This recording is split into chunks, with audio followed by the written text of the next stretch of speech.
Hola, es día de un video más. No, ya ni le pongo las fechas ni los títulos porque luego la agenda cambia mucho y eso es lo que hace que variemos en horarios y todas las cosas. Que luego prometo que voy a hacer algo y no lo hago, entonces no está bien. Pero hoy sí. He estado leyendo mucho, entonces tengo muchas ideas ahí atoradonas. Este, bueno, esta es un video que ha salido de escuchar últimamente muchas historias acerca de cómo los pacientes bipolares, pues hay que entenderlos. Yo creo que a todos los trastornos hay que entenderlos. A nosotros nos toca la forma teórica y nos toca ver sus síntomas durante un periodo muy limitado de tiempo. O sea, los pacientes con trastornos graves deberían o podrían estar en sesión 2 o 3 veces a la semana. Muchas veces eso es algo que no se puede, por cuestiones de tiempo, por cuestiones de economía, pero lo mejor sería que los pacientes estuvieran por lo menos 2 veces a la semana en terapia. Entonces, no solo es el momento en el que están aquí, porque luego aquí podemos trabajar muchas cosas. Inclusive he visto luego que pacientes llegan muy tristes, muy enojados, y conforme se va dando la sesión, pues el paciente va soltando y va sintiéndose un poquito mejor. Me encanta luego cuando hay pacientes que dicen, es que ahora que me estoy escuchando, que esa es otra de las funciones de la terapia, lograr que el paciente se escuche, que escuche lo que está diciendo sobre él mismo, sobre su situación emocional del momento, sobre lo que ha pasado con su familia en el momento, y posteriormente a esta escucha pueda darle sentido y pueda hacer un insight y pueda realizar la capacidad de ver, ¿no?, qué es lo que está ocurriendo y qué puede hacer con eso o qué podemos hacer en conjunto con eso. Creo que esa es una de las cuestiones más importantes para los terapeutas, qué podemos ofrecerle al paciente para lo que tiene. Pero les digo, o sea, el tiempo de nosotros realmente es limitado, aunque el paciente viniera 3 veces a la semana, no es un porcentaje significativo del tiempo de vida en una semana en un paciente. Entonces, quienes están más en contacto con ellos, pues son los familiares. Muchas veces no solo los familiares, sino también los compañeros de trabajo, las parejas. Siempre hay alguien que está en el contacto con alguno de sus pacientes, por así decirlo, de sus casos. Pero, ¿qué es lo que ocurre cuando hay que cuidar a alguien? Yo siempre les digo a los pacientes que esto del trastorno bipolar, pues no es algo que uno andaba pidiendo así como que, claro, yo quiero ser bipolar y es lo mejor del mundo, que he encontrado personas que sí, o sea, sí están aferradas a tener algún tipo de trastorno, que sea un trastorno grave, que sea así notorio para que digan que estoy mal. Sí las hay, inclusive hay personas que actúan sus síntomas, que los viven de una manera a lo mejor muy exacerbada para tener control, para tener atención, para muchas cosas, porque al final el estar enfermo de algo te trae varios tipos de ganancias. Entre ellas, pues, la compasión de las personas, la ayuda de las personas que están ahí, pero pues digamos, hablemos de casos en los que sí el trastorno o la enfermedad está ahí. Porque creo que hablar de personas que no lo están, pero que lo viven o lo manejan como si así fuera, pues eso es otro rollo un poquito más diferente. No quiere decir que no sea tan importante como una persona que ya está diagnosticada, sino que el que también es parte de este video, ¿no? O sea, llegar al punto donde puedes diagnosticar o puedes estar diagnosticado con algún tipo de trastorno. Bueno, una de las cosas que yo creo que son muy importantes es los síntomas. Los signos son evidentes, están ahí, o sea, la ansiedad que genera sudoración en las manos, que genera tal vez un discurso más entrecortado, que la persona no se puede dejar de mover, o sea, ahí está, lo puedes ver, todos pueden ver ese tipo de momentos, ¿no? O sea, comienza a sudar, comienza a llorar, comienza a morderse las uñas y lo ves. Pero no solo es esa parte que ves, es la parte de los síntomas, que no los puedes dimensionar en la medida en que el paciente lo está sintiendo. O sea, yo siento mucha angustia. ¿De qué tamaño es esa angustia? No puedes decir, ok, es una angustia de 5.5 grados y si llegas a 10, entonces ya es una angustia real. Hay pacientes que cualquiera de sus formas de angustia la viven como algo muy intenso, algo de lo que hay que muchas veces deshacerse. Eso es algo de lo que luego he pensado y creo que ya lo había hecho, lo saqué de un libro que se llama La comida y el inconsciente, y dice que el asunto no es que hagamos que el paciente se quite de la angustia, o sea, que la elimine de su diario vivir, porque realmente angustiados vamos a vivir en muchos momentos. O sea, la angustia es algo que va a provenir hasta de no encuentras estacionamiento, el clima, no sé, muchos factores. Pero el libro, y estoy muy de acuerdo con el autor, dice hay que ayudar al paciente a que atraviese la angustia. O sea, que sepa qué hacer en ese momento y hacia dónde ir y con qué fuerza necesita ir hacia ese lugar. Entonces, primero es eso, el reconocimiento de la angustia. La angustia, que es algo que me encanta, porque luego los familiares del paciente bipolar o de algunos otros trastornos, como en el caso del depresivo, el depresivo entristece, entonces eso genera angustia y entonces eso hay que hacer que se quite rápido. O sea, no puedo mantener a alguien triste aquí junto conmigo, entonces trato de buscarle soluciones, trato de decirle que le eche ganas, trato de decirle que sí va a poder, que eso que tiene nada más es mental y que hay que tener fuerza y demás.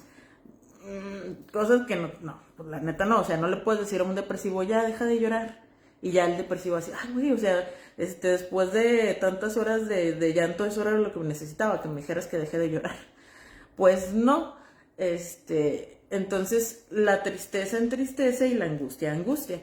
Y entonces como eso es muy marcado en el bipolar, pues ¿qué es lo que va a pasar con los que están ahí a un lado, no? Pues no pueden vivir con eso. Entonces hay que quitarlo lo más pronto posible, hay que hacer algo para que se desangustie. Y entonces recurres a cosas que sí sirven, como hacer ejercicio, como irte de vacaciones. En los casos de los bipolares tenemos muchas compras compulsivas, entonces eso nos causa placer. Y entonces, pero luego causa culpa, que ya hay un video que hice atrás de la culpa, ¿no? Entonces, bueno, pero ¿cómo le hago para que se le quite? He visto muchos casos en los que los familiares traen al paciente a que se le quite lo que le está pasando, no a entenderlo, no a modificarlo, no a aprender a vivir con eso, no, a que se le quite. O sea, si mi paciente tiene anorexia, tiene bulimia, lo importante es que coma. Ya come, eso es todo lo que se necesitaba de la terapia, eso es todo lo que se necesitaba para el paciente, con eso hay y nos lo llevamos. En el caso del bipolar, pues hay que quedarse y hay que quedarse por mucho tiempo. La doctora Kate Jameson dice muy claro, para esto es terapia y litio. Lamentablemente en el país en el que vivimos no hay litio. Y no lo ha habido, ¿qué será? Como de principios de la pandemia para acá, ha sido esporádico, realmente 2-3 meses que sí hay litio y luego ya no hay 6 meses y luego hay 1 mes y luego ya no hay 8 meses. El sector salud vive una crisis muy importante en cuanto a la falta de medicamentos y de medicamentos psiquiátricos. Algo muy, muy importante. El litio es el medicamento por excelencia, el gold standard, en el que el paciente, para que el paciente bipolar pueda cesar sus deseos de muerte o sus ideas de muerte. Entonces imagínense qué tan importante es en un México con una muy buena cantidad de bipolares que pues andemos sueltos y sin medicamento. Entonces, pues es una de las cosas más importantes. Sí se puede cambiar algún otro tipo de medicamentos, pero no va a dar el mismo efecto que el litio. no va a dar la misma posibilidad de que el litio quite las ideas de muerte. Que vamos a ir a esa parte que es muy muy importante hacia las ideas de muerte, pero vamos primero en esto de la angustia, de cómo angustia a otras personas y cómo la dificultad o cómo la magnitud de los síntomas pueden no ir siendo comprendidos por las familias. Cada síntoma, en cuanto a lo que yo creo y manejo, es particular del paciente. O sea, puede ser la angustia generalizada, angustia por pérdida del amor del objeto. O sea, que son pacientes que tienen, no sé, por ejemplo, el narcisista, bipolar narcisista, que es diferente porque siente que no necesita a nadie, entonces eso lo pone como en otra categoría. Entonces el bipolar narcisista pues lo que hace, no le tiene miedo al abandono, esa no es su angustia tiene que ver con su poder, con sus capacidades, incluso que pudiera llegar a una megalomanía, así, a sentirse absolutamente poderoso. Bueno, ahí vamos también a la otra parte de que este asunto del trastorno bipolar en el DSM-4 se ve como otros trastornos depresivos y otros trastornos psicóticos. ¿Qué quiere decir? Que si yo de repente me río y luego me pongo triste, no quiere decir que eso me vuelva bipolar, porque luego es como el término histérica, que luego se volvió así como todas las mujeres son histéricas. Sería bueno que todos fuéramos histéricas, pero no, hay trastornos más allá de la histeria, inclusive hay el histrionismo, que es uno de los trastornos que a mí me aburre, pero que ahí está, ¿no? O sea, la histérica puede evolucionar a una histriónica, como un límite puede evolucionar a un bipolar, que el límite, como está en la frontera entre la neurosis y la psicosis, pues lo mismo puede ir hacia arriba que lo mismo puede ir hacia abajo. Yo les digo a los alumnos que este asunto de los trastornos es como cómo llegaste del desarrollo por ahí de los 18. Este asunto del bipolar yo creo que llega como desde los 14, 15 y luego ya en los 18 se cristaliza, por así decirlo, y pum, que empiezan los síntomas a brotar. Entonces, en el bipolar, les digo, está este asunto de la angustia y luego, ay, se me fue la onda, qué feo. Bueno, pero volvamos. El asunto de la angustia, que no es como para el narcisista, como no es para el trastorno límite de la personalidad. Entonces les angustian cosas diferentes, la separación, el abandono. Puede ser que al narcisista le angustie el abandono, entonces por eso no se relaciona tanto con personas. Y luego cuando es narcisismo mezclado con bipolar, pues las relaciones son sumamente caóticas o de explotación. En el limítrofe pudieran ser relaciones caóticas, pero al miedo, al abandono. Y más si es una situación en la que los abandonos son reales e inminentes. Ok, entonces, si se fijan, ¿no? Como que hasta aquí ya es un buen de posibilidades las que existen para un paciente con trastorno bipolar. Entonces, ¿qué es lo primero que les digo? Lo de que angustia. Y luego, el cómo creemos o cómo aceptamos la dimensión de los síntomas del paciente bipolar y de todos los pacientes con algún tipo de trastorno. En el caso, por ejemplo, bulimia y anorexia, es que coma. Ya, que coma, que hazle saber que no está gorda, que eso nada más está en su mente, y sí está en su mente, pero es una cuestión neuroquímica en el cerebro que hay que tratar. Entonces, en el caso del paciente bipolar, pasa así, o sea, ¿qué es lo que tengo que hacer para que mi bipolar se estabilice? O sea, ¿qué es lo que tengo que hacer para que ya deje de tener esos síntomas? Bueno, la realidad es que la familia es una parte de la red de apoyo, pero lo más importante seguía siendo el medicamento y la terapia. Muchas veces he visto cómo la familia, no solo de bipolares, sino inclusive, por ejemplo, de adictos, bueno, tu adicto lleva consumiendo 5, 6, 10 años. He visto chavitos que empiezan a consumir a los 13 y los papás se dan cuenta de esto a los 17, 19 y luego llegan acá y lo que quieren es que se les quite eso de que consumen, y pues para empezar tenemos que lidiar con el síndrome de abstinencia, que luego si no están en un buen cuidado, pues el paciente va a buscar cómo consumir nuevamente. O luego así como que pues si internalos en un anexo, pues el paciente lo más seguro es que cuando salga vaya a consumir lo más pronto posible. Entonces ahí es donde creo que una de las grandes importancias es no buscar que los síntomas se dan lo más pronto posible para que yo como familiar me sienta mejor. Porque este asunto, les digo, de la bipolaridad, que para mí como en los aportes teóricos que pudiera llegar a ser, empieza a los 14, empieza más con la pubertad. Que los síntomas son diferentes y que se pueden enmascarar precisamente por la pubertad es otro rollo. Pero ahí están ya desde entonces, están dando cierta lata. Luego el bipolar es un tanto negativista, un tanto desafiante, que luego me dicen, es que esos son trastornos más de niños. Sí, pues la bipolaridad también tiene una parte muy infantil. Y que es otra cosa que el familiar, cuidador, pareja puede y tiene que entender. Sí, hay una parte muy infantil de esto. De hecho, yo lo vería como regresivo y adaptativo. Como fantasear, como recrear, como depender. Que dices, es como un niño, sí, es como un niño.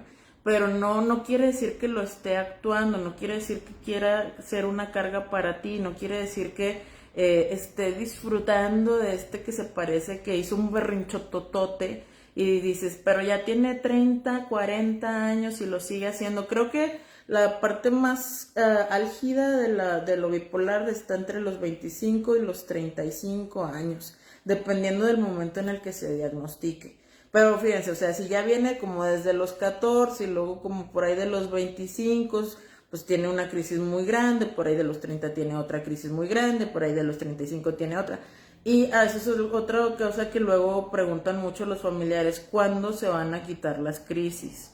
Nunca se van a quitar las crisis. Esas crisis van a estar ahí mucho tiempo, no sé cuánto.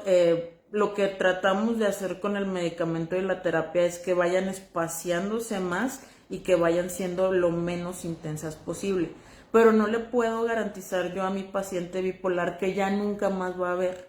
Lo que trato yo de hacer es que el paciente comience a percibir sus signos y sus síntomas como para decir, esto es una manía, esto es una depresión. Ok, ¿es un momento bipolar? Sí. Y entonces, ¿qué es lo que tiene? Pues está bipolar, está más bipolar que ayer o está menos bipolar que ayer, pero va a seguir estando bipolar. Entonces, que ahí es donde la familia luego, o sea, tiene que ir a terapia todo ese tiempo. Hoy tenemos que comprarle los medicamentos. Sí, la respuesta es sí, sí tiene que mantenerse medicado. ¿Por qué? Porque si un día, y me ha tocado ver casos donde un día la mamá dijo, no, ya no los necesita. Y yo pienso así como que, señora, se aventó un cursazo de psiquiatría así extremo y sacó las mejores calificaciones porque ya no lo necesita. Ya no llora, ya no necesita las pastillas. Ya no se va, desaparece, se va de juerga, ya no necesita las pastillas. Obviamente que sí necesita las pastillas. Ya pasaron 5 años con las pastillas, que pudiera ser como uno de los momentos en los que se pudiera replantear el tratamiento del bipolar, pero la familia dice, ya güey, o sea, me está saliendo muy caro. Sí, todos los trastornos son muy caros. Siempre les digo, ese es como mi ejemplo así clave. Este asunto es como ser diabético. Pues siempre vas a necesitar tus pastillas de la diabetes, no me acuerdo cómo se llaman, pero pues igual mucho tiempo vas a necesitar tu insulina y tal vez un día necesites que te dialicen porque te echaste el riñón tomando coquita. Y acá en este asunto de los trastornos mentales también, o sea, así como de por vida vas a tomar, no sé, creo que es metformina, así de por vida vas a tomar litio. Entonces es algo que también se tiene que aceptar. El otro punto muy importante del bipolar son las ideas de muerte. O sea, no es nada más la euforia del momento de la manía, en donde se siente así súper rico, que eres capaz de cualquier cosa, haces mil actividades en 3 horas y sientes que todavía tienes más energía. Les decía yo que son las grandes buenas ideas, ¿no? En ese momento.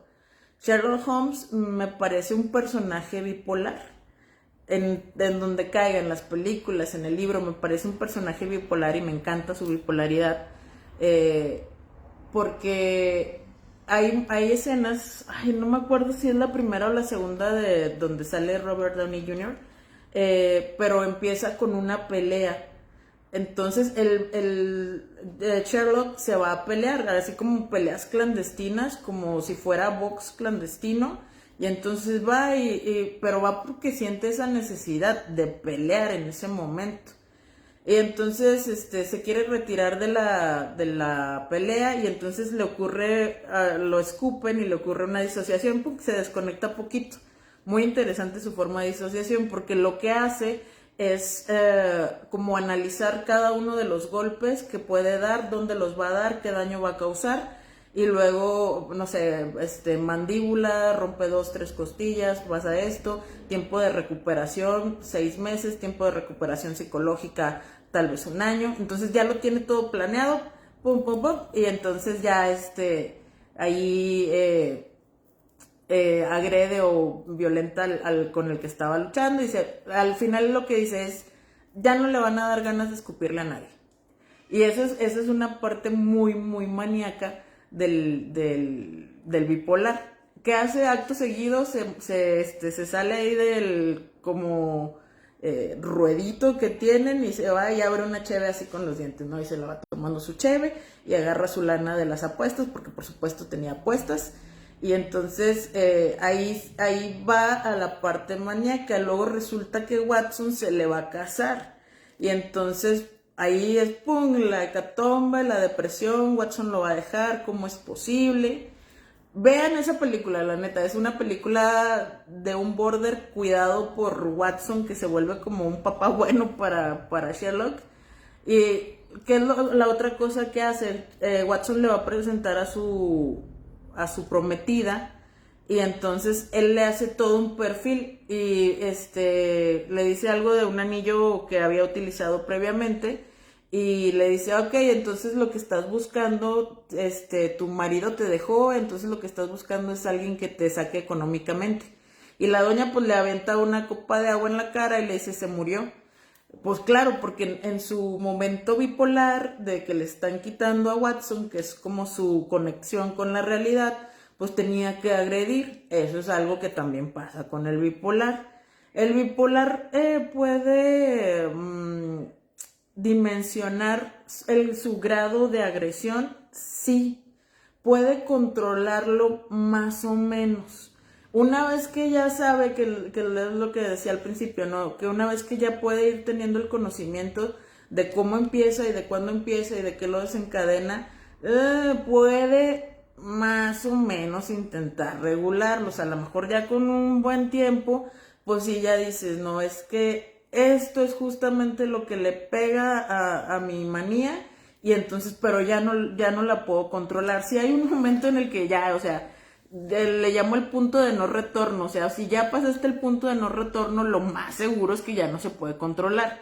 O sea, el bipolar no tendría que beber, pero bebe, entonces, híjole, 5 o 6 cervezas es una cantidad grande.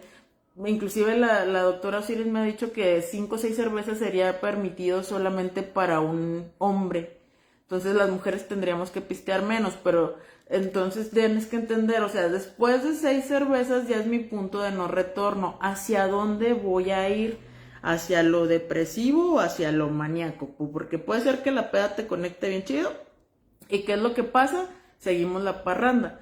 Y luego, pues el alcohol es un depresor, lo que le llamamos la cruda moral del día siguiente, es un asunto también bastante neurológico.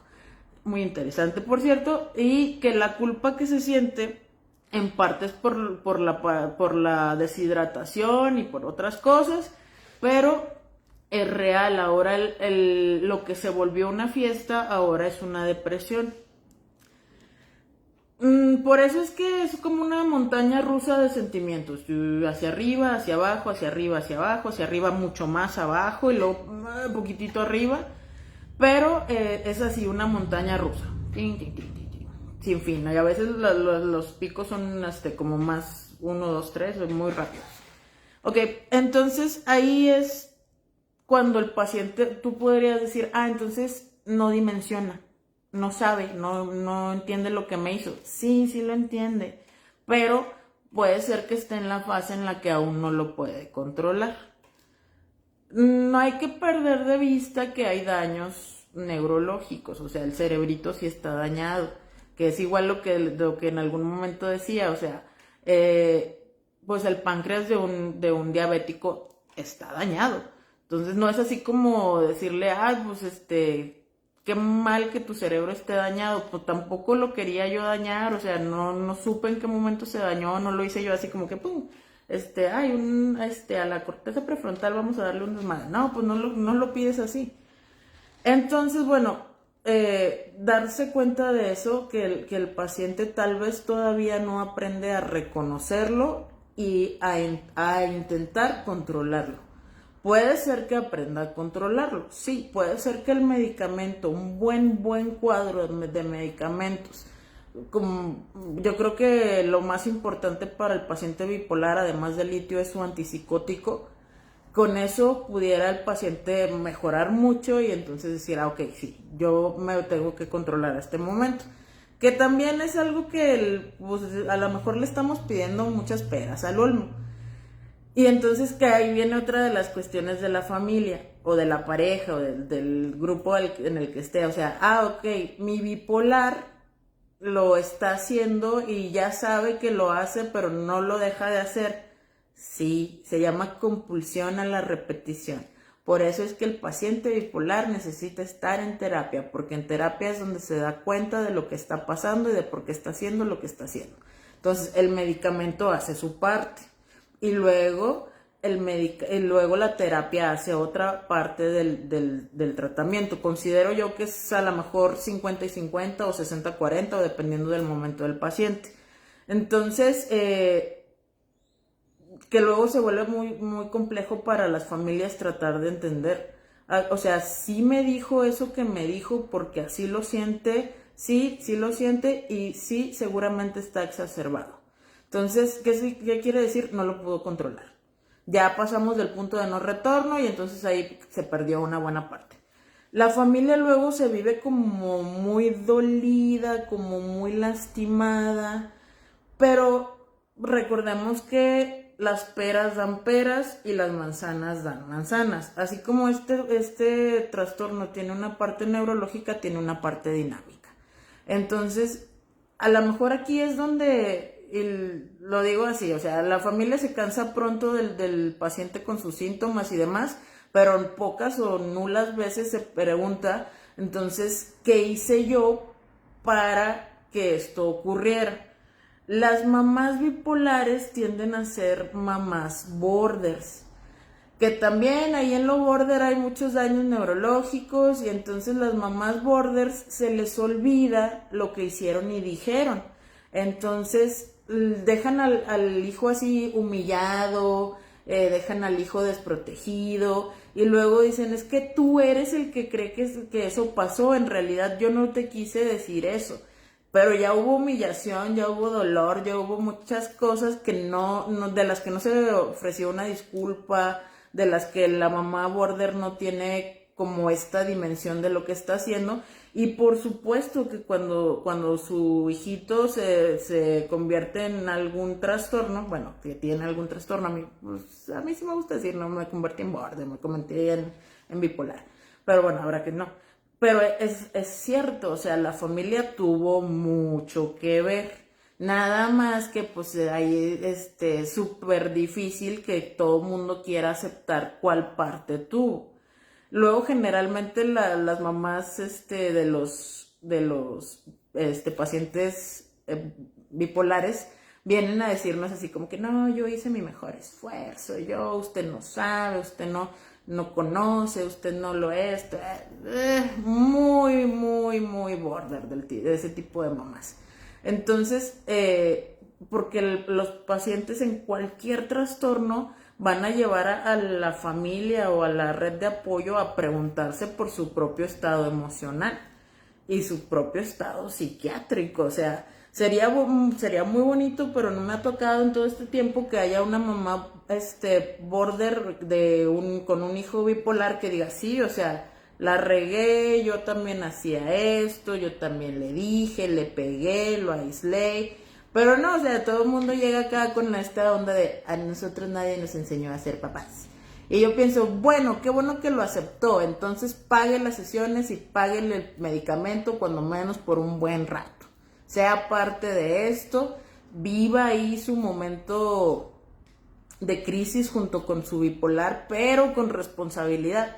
Porque luego lo que pasa también es que los síntomas son tan seguidos o tan frecuentes las crisis, que para la familia es una crisis más. Y cada crisis es única. O sea, inclusive cuando aquí mis pacientes tienen una crisis, no me acuerdo en qué libro lo leí, la verdad, pero dice que cuando el paciente tiene un acting out, que es una conducta impulsiva, también es responsabilidad del terapeuta analista. Fíjense, me dolió tanto que no sé, no recuerdo exactamente cómo dice, no es que el analista sea malo, sino que se le escapó algo y ese algo propició o chocó con la conducta impulsiva de su paciente y se volvió un acting out. No me acuerdo qué es, luego hago otro video acerca de eso. Total, entonces aquí también, o sea, aquí también las crisis se viven de alguna forma. Por eso es que luego para muchos terapeutas es complicado tener pacientes graves como los bipolares. Yo le digo a los alumnos, no se los recomiendo si no tienen el entrenamiento, la capacidad, la disposición, inclusive el talento para que atiendas tú al bipolar. ¿Por qué? Porque va a demandar mucho de ti, mucho de ti, no solo a nivel emocional, sino a nivel cognitivo. ¿Qué sabes? ¿Qué puedes hacer? Porque al final te conviertes en un objeto que tal vez no es suficientemente bueno, como no fue suficientemente bueno su objeto primario, que luego dices, no es nuestra obligación. Sí, con pacientes de este tipo sí lo es. O sea, ¿qué le puedo yo ofrecer realmente a mi paciente? Por eso creo que no son para todos, y ahí los psicólogos que me escuchen, discúlpenme, pero no sé, por ejemplo, yo estoy muy consciente que los niños no son para mí. ¿Por qué?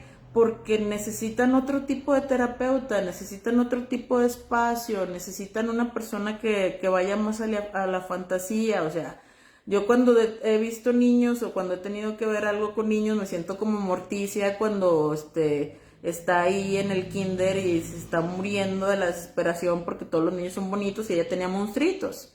Entonces, por eso creo, o sea, bueno, pues es que luego los psicoanalistas y más un narciso como yo, pues digo, yo puedo entender todos los trastornos graves que quieras, yo me los aviento, pero de niños no. O sea, conozco mis límites, de niños no. Muchas veces, cierto tipo de pacientes digo, uy, mejor no, lo derivo, y entonces a veces el paciente se va solillo, cosas pasan. Entonces, sí, porque va a ocurrir eso, entonces la familia va a decir, no mejora. Las ideas de muerte, muy comunes, ya había hablado un poquito antes, que creo que ahí fue donde me atoré. Entonces, las ideas de muerte están ahí permanentemente. No importa si es una manía o si es una depresión, están ahí permanentemente. Que es algo de lo más difícil con lo que tenemos que luchar, batallar en todos los que estemos alrededor del paciente bipolar. Porque la manía que viene así como en esta escena que les platico de Sherlock Holmes y en muchas otras escenas, me encanta por ejemplo que siempre trata de matar al perro de Watson. Y entonces, pero encuentra formas de que caiga en paro y encuentra formas de reanimarlo. Y Watson le dice, deja de matar a mi perro. Entonces, esa es una como pequeña proyección de esta necesidad de autoagresión. Bueno, también la de las peleas, pues es un ejemplo muy claro, ¿no? Entonces el paciente va a tratar de morir muchas veces.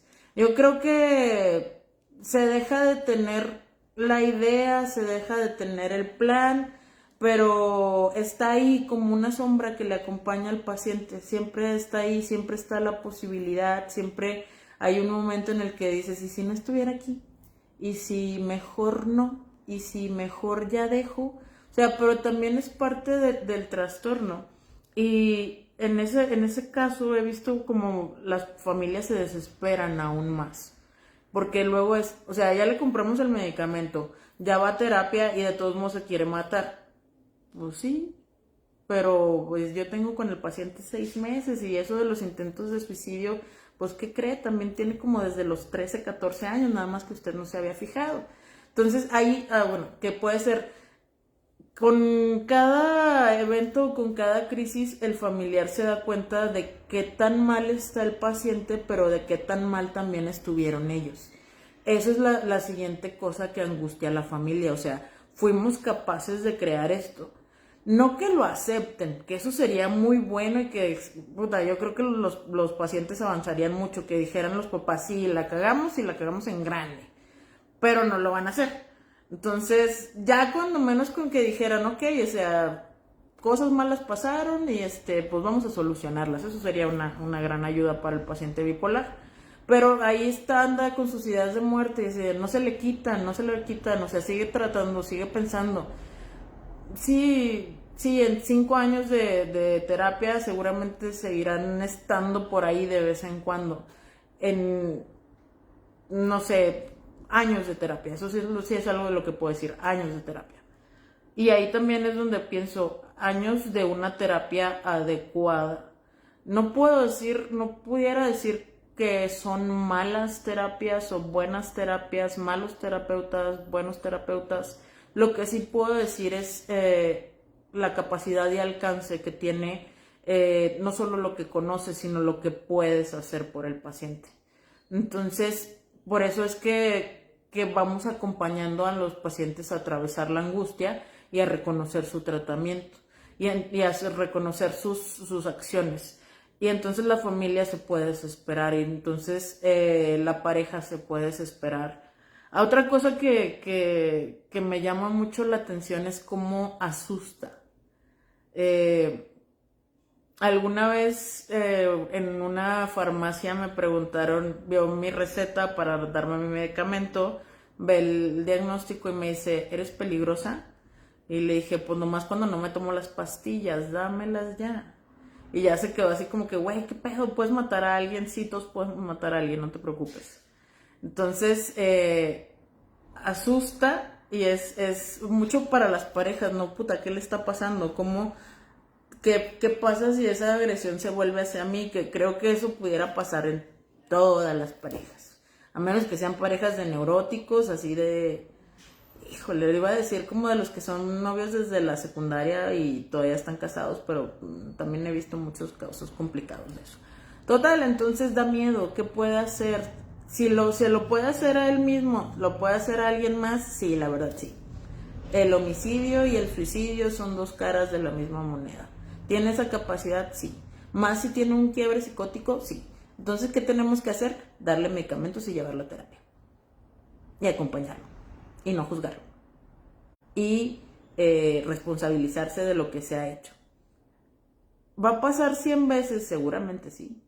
Seguramente sí. ¿Cuántos? O sea, eso a veces lo digo así un poquillo sarcástico. ¿Cuántas veces ha peleado usted con su marido desde que se casaron hasta ahorita? No, pues como unas 100. Ah, pues 100 crisis bipolares puede haber. Lo muy, muy importante, yo creo que las personas que nos aman comienzan a entendernos y las que nos aman todavía más están dispuestas a quedarse a pesar de los muy malos momentos. Y eso luego vuelve la incondicionalidad. O sea, yo he pensado mucho en mis pacientes, o sea, hasta cuándo me voy a quedar hasta que ellos me lo permitan. no me voy a ir. Y este no irme involucra también mi propia terapia, mis propios medicamentos, involucra mis propias experiencias buenas. El quedarme a pesar de que haya pasado X o Y cosa. Considero yo que como analista soy un analista que no falta, pero cuando Tuna, mi perrita, murió, yo no quería hacer análisis de nadie, o sea, yo quería quedarme en mi casa, vivir una depresión por esta pérdida tan grande que aún significa.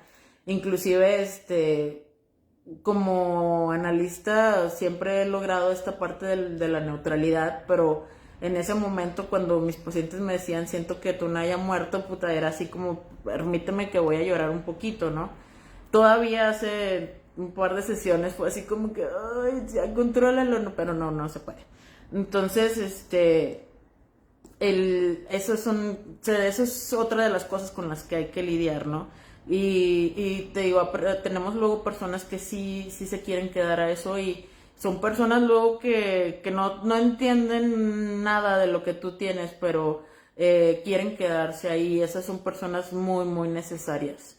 Les va a doler, sí, lamentablemente sí les va a doler. Va a haber un momento en el que digan, a pesar de todo lo que he hecho, no ha funcionado. Ay, sí. Y no quiere decir que no haya funcionado, no quiere decir que no es suficiente. Quiere decir que uno es bipolar y que las crisis están ahí. Que luego, bueno, en esta parte donde se puede desprender un poquito de la realidad, vives así como una nebulosa, dice un paciente, que me gusta mucho su concepto de nebulosa, ¿no? Entonces de pronto, ¿por qué empiezas a crear? Y para ti bipolar es así como, es la hecatombe, la catástrofe, ya, o sea, mejor me muero y entonces no quiero hacer esto, entonces ¿para qué sigo? Y luego de repente vas y haces tus criterios de realidad y comparas con la realidad y es no, güey, o sea, nadie te dijo que te fueras, nadie te dijo que no quería hacer esto y maximizas muchas cosas porque pues así es lo bipolar, ¿verdad? Maximizar. Entonces, también a eso se pueden o se quieren o se tienen que quedar las personas que están con nosotros. Y la verdad es que, no sé si es mi necesidad, mi capacidad, no sé, pero yo recibo pacientes bipolares y recibo pacientes con intentos de suicidio y con ideas de suicidio y creo que son mi gran especialidad y puedo decir mucho acerca de cómo he trabajado, de mis protocolos de intervención, que son nada más para mí, no les comparto. Debería, pero la neta no.